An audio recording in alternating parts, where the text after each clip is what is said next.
We're seeing now Be'ez Hashem Yisborach Daf Chav Dalet. Daf Chav Dalet.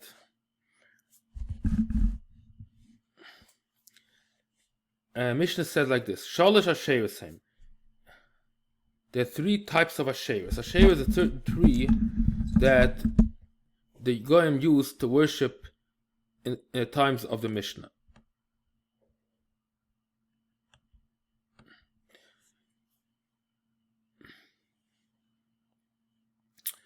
If you initially planted this tree, it should be used for Avodah Zarah. People should worship this tree.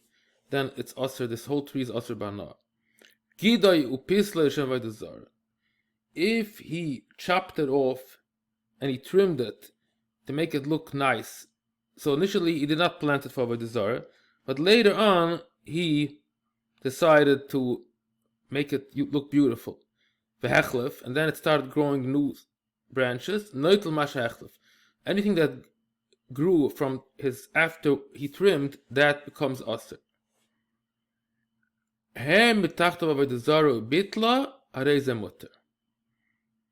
If he placed an Avodah Zarah underneath a tree, and I'm assuming here bitla means should be written netala. He took it away, but it could be bitla also.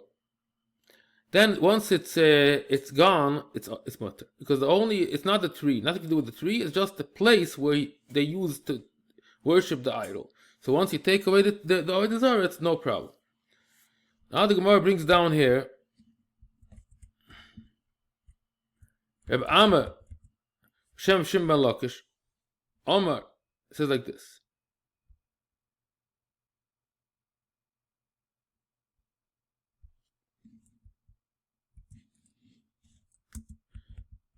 Pitich ba pituchim.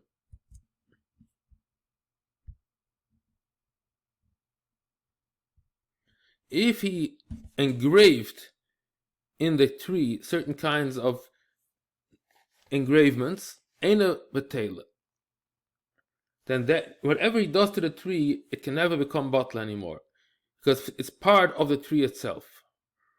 He's trying to say even if he erased the engravings, it doesn't help anymore. It's like the whole tree became aser. The language Eina Betela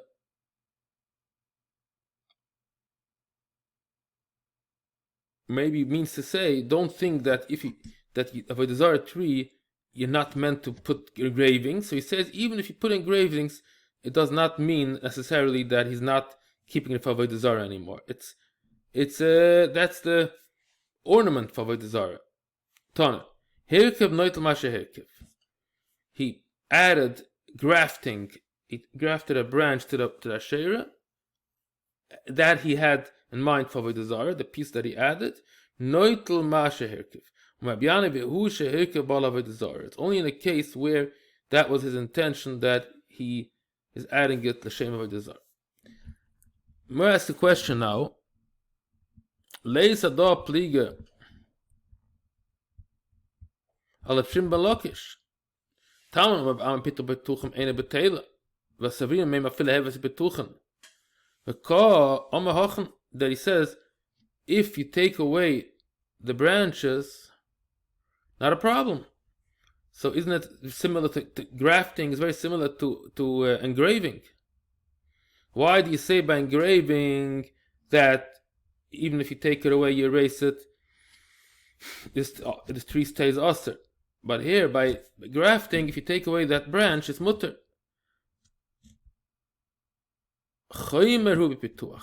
You must say that it's more strict when a person comes to engrave. That's already something that you do in the body of the tree, and that's why it does not help if you erase the engravement. But just adding a branch, that's called grafting. That's not so much, and that doesn't belong to that category.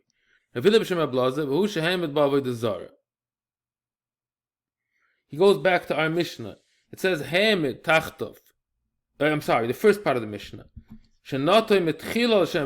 This whole intention was to use this tree for Avodah Zarah. So he adds, it doesn't mean just the tree. He's actually going to put an idol underneath the tree. But isn't that the last case? Hamid Tachtov Avodah Zarah. So the Gemara answers, why do you count it for 3? Isn't the first case and the third the same? And for the Gemara, shahus. Shahus means for a lot of time, and for shah means for a short time. So it's a whole different thing. In the beginning of the Mishnah, we're talking a guy wants to keep it permanently, the idol. And here in the last part of the Mishnah, the guy did not plant the tree for Avodah Zarah, and just decided for a few days to place Avodah Zarah. And that's why, once he takes it away, it's not a problem. Ezu Ashera, kol she tachteh Avodah Zarah. Shimon Omer, kol she oidem oisa. No, Shimon says, the fact that they placed an idol underneath the tree doesn't make it usher yet. Kol she oidem oisa. Only if you bow down for the tree itself. There was a big heap of stones. So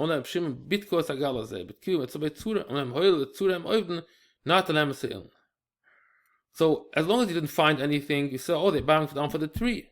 But once you find something in that heap, so probably the guys that are doing it, they got some, their fathers, their great-grandfathers, they still knew that there was a big heap of stones. Before that, there was open. There was some idol there, and then they got covered up. But really, their intention is to bow down for the idol. What is the argument between Rav Shimon and Tanakama in a case that it's unknown? If you know for sure that they're worshipping the tree itself, Rav Shimon wouldn't disagree. Shimon would agree that it's aser. I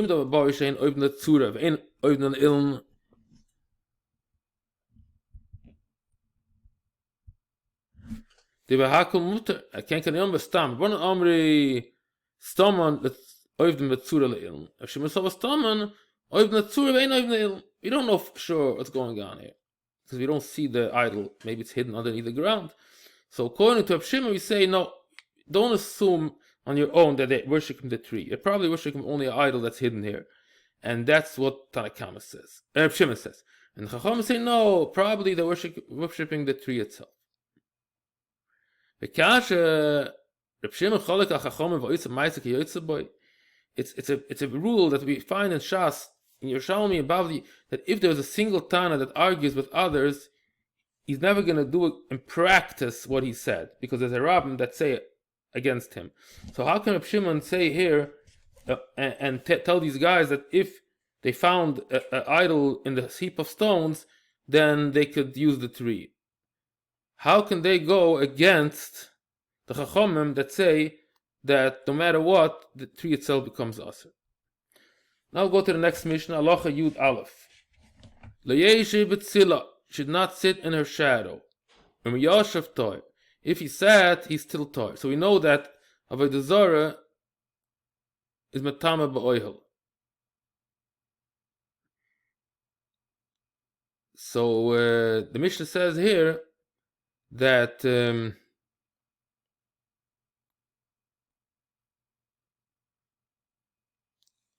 he does not become tomei if he sits in the shadow of the Ashera.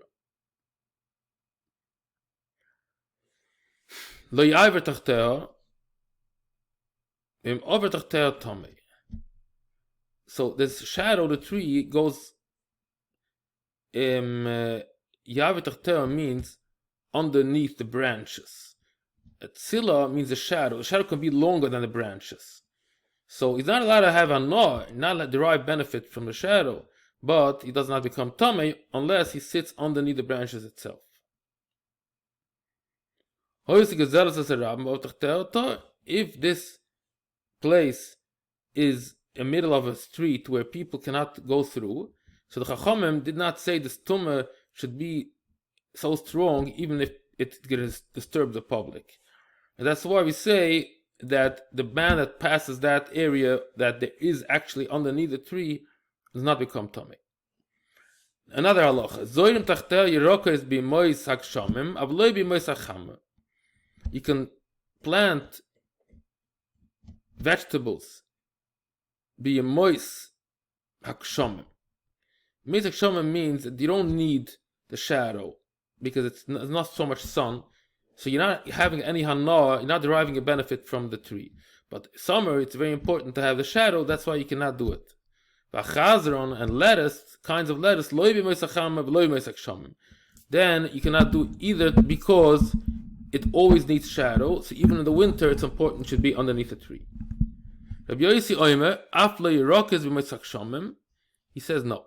Even regular vegetables that don't need a shadow in winter, still you cannot plant it underneath that tree, because it's important, it uses the manure from the tree, the leaves decompose and helps the plant grow. That's why you cannot plant any kind of vegetable, even with Moisek Shamim. Talmud Amri b'Shem Avchizda, Tzila Asur, Tzeil Tzila Mutter. Only the shadow is Asur, but the shadow of the shadow is Mutter. What does that mean exactly? Ezu Tzeil Tzila v'Ezi Tzila. Talmud Amri, Kol she'ilu tipo elvina gaz boy. Zeil Tzila. So the height of the tree, let's say the tree is 100 feet tall, so 100 feet on the ground is considered Tzila. If a tree falls down, it's going to cover area 100 feet. If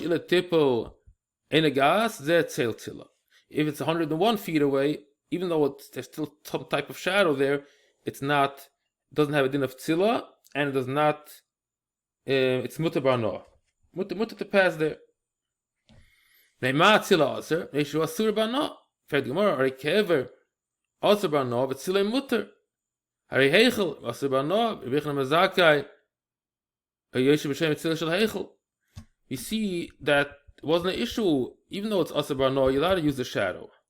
So what's the answer? Have less Talmud Elu Elam Mishim Chumre B'Avodah Zarah. It must be a special Chumre B'Avodah Zarah that we are worried about the shadow. Above Mishem Rabban the Tam. Zoyse Meres She'ein Tumas HaMeisim Mechuver. Tumas Avodah Zarah is not Menat Torah.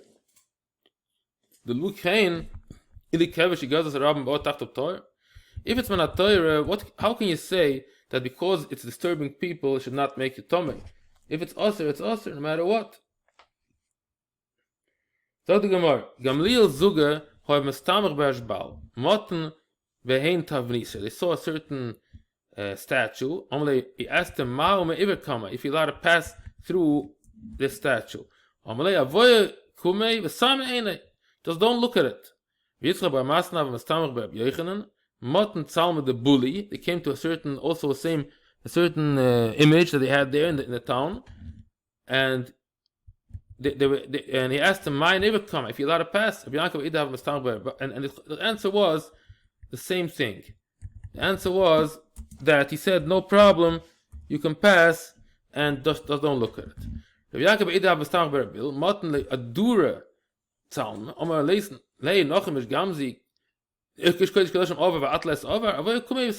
worry about it. Even bigger tzaddikim than you passed it. Now we go to the Mishnah Afle Yerokas, because the vegetables deriving benefit from the leaves that make it into it decomposes and it helps to grow. What's the issue? It's like broken, the leaves are falling down already. It's never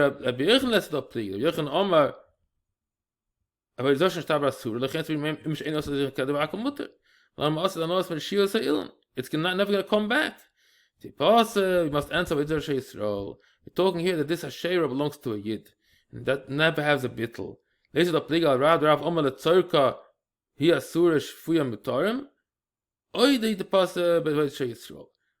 what our Mishnah must talk about Avodah Yisrael, according to him. Because he holds that the things that you saw dust off of Avodah Zarah is mutter. So why is it here worse? Okay, we'll stop here. This will be the end of Daf Chof Dalet.